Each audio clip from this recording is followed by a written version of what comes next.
guys, welcome back, Paul UK Reefer. Loads of changes have happened. Been quite a few weeks since my last video. So here's a quick run. We're gonna fly through the tank. Obviously, definitely more coral since last time and a bit of a fish change.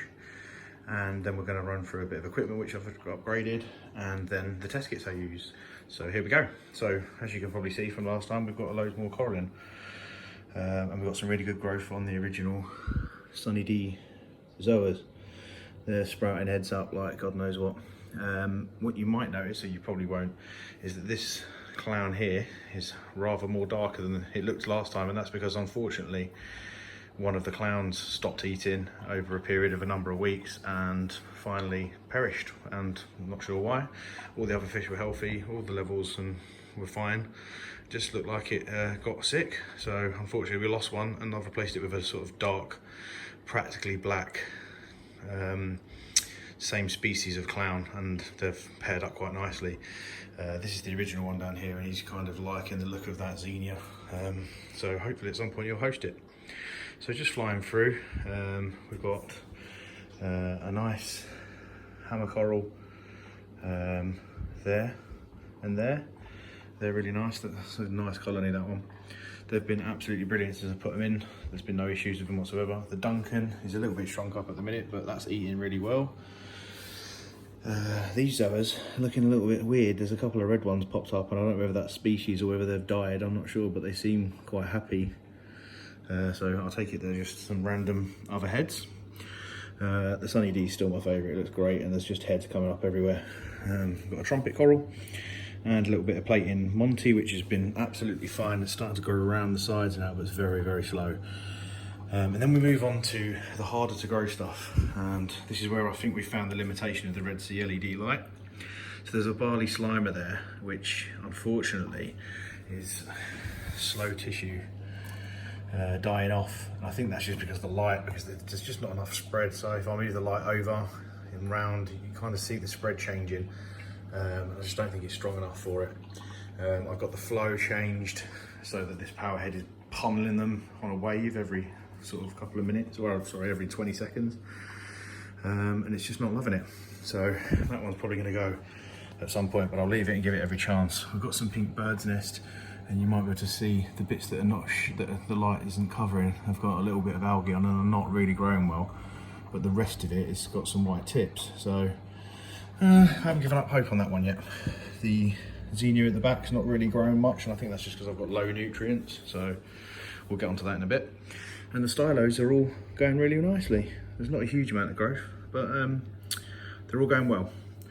So onto equipment. The only thing I've added since was obviously a change of the power head position and putting in a bit of a wave function to get a higher flow across the top of the tank.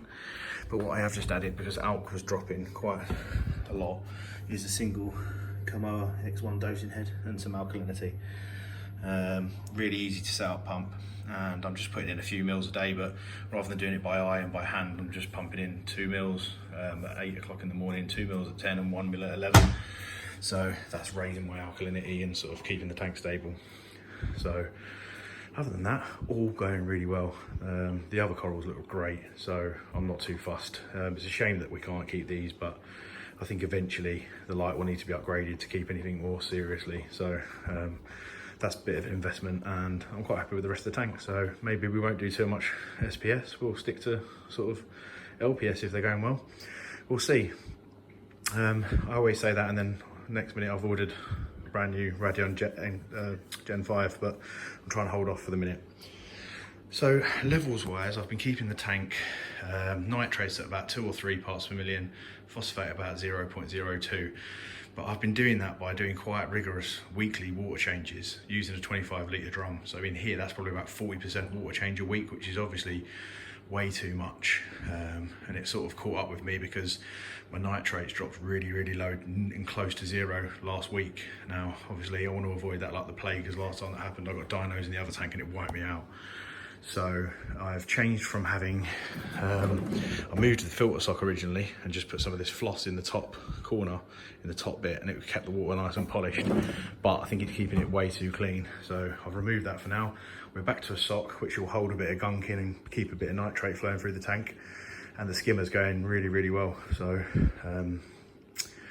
yeah, so we went from 0 nitrate, and we've just done my testing, which I'll show you the kits, and we're back up to 1 and 2 parts per million. So probably just lay off the water changes now, maybe, and see how quickly the nitrate and phosphate goes up, and sort of react to that each week rather than doing a regular change. And then if it becomes not needed very often, I might change the dosing from just a bit of alkalinity to something like a tropic marine all for reef, and then that covers all the other trace elements. They're all the things going around in my head at the minute, but it's still early days, so we're just going to check it each week. So this week's water tests are in. I just wanted to show you the kits that I use, because I've kind of, over the years of doing this, I've collected the kits that, be it expensive or cheap, I've found the ones that I really like and that I seem to get good accuracy when I test them against other things, and I've done ICP tests, and this is the array of them. The first one for salinity is this H2 Ocean Refractometer. I find it really, really accurate, and it never goes out of calibration. You can calibrate it and check it all you want, but this thing is really good. Now, Red Sea do one that looks absolutely the same type of box, just a different label on it. But when I had that one last time, the thing needed calibrating every time I used it. So I would say, for some reason, and I've had this one twice now over the years, and it's always bang on. So I'd definitely recommend that. I think they're about 40 quid. Nitrate, I really like the Red Sea kit. Now, in this Red Sea kit, there are tons of different tests. The only one I really use out of it, Archie done the cycle, because there's ammonia and all the rest of them in there. The only one I use is occasionally pH, which I check very rarely, and I focus all my attention on alkalinity usually. But for this test kit, all I use is the nitrate one, and the nitrate one's got a really good, easy to use sort of, oh sorry, that's nitrite. Nitrate one has got a really easy to use card, and I'm usually aiming for this square here because I want about 1 or 2 parts per million, and that's where we are now.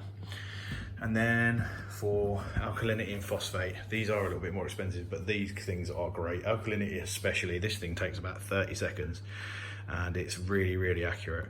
And yes, they're a few more quid than the others, but they're worth every penny. Also for phosphate, it's really, really hard to test phosphate at low ranges. All you get is zeros on most test kit, but this thing tests it down to the 0.0, 1, 2, 3, 4, 5, 6, 7, and you can see it, and it's solid. So yeah, again, if you really want accurate tests, these things are great, and they're the 2 parameters that are so important to get right and really make sure you've got right. So between them, nitrate, alkalinity and phosphate are all really, really important. Obviously the others are too, but these things are what crash your tank quick if you get them wrong. So they're my recommendations. And then finally, for the other main 2, which are not a big change at the minute, I'm hardly using up anything in the tank, is calcium and magnesium. Sulfur are nice and cheap, they're really accurate, they're great. I used magnesium kit from Red Sea before, and it was awful, it was never right.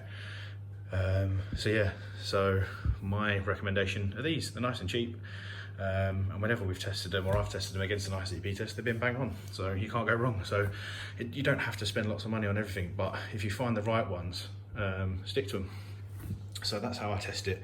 So running through, I've just done my testing now, and this is going to be the first week I'm not doing a water change.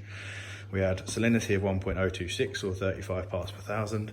Alkalinity was up at 9.7, which I've been sort of raising gently. I want to aim for about 9.5, around that, so we're where we want to be now. Phosphate was 0.07, so it's slightly raised from where I usually have it, and we'll keep an eye on that. The nitrate was in here, so it's 1 to 2. It was a lighter colour of that, so maybe 1 part per million, which we've just risen. Magnesium was about 1350, and calcium was at 400, and all of them have only gone, well, calcium, we've only used 10 parts per million in the whole of the week, so we're nowhere near really needing having to dose them. But I think the tank is eating up and using up nitrate and phosphate, so with a bit of luck, we can keep water changes to quite a small amount going forward. But yeah, it's going really good, really enjoying this tank, and if you've got any questions, pop them in. Any advice or guidance, please always offer it. It's always well received. And until the next one, take care. See you later.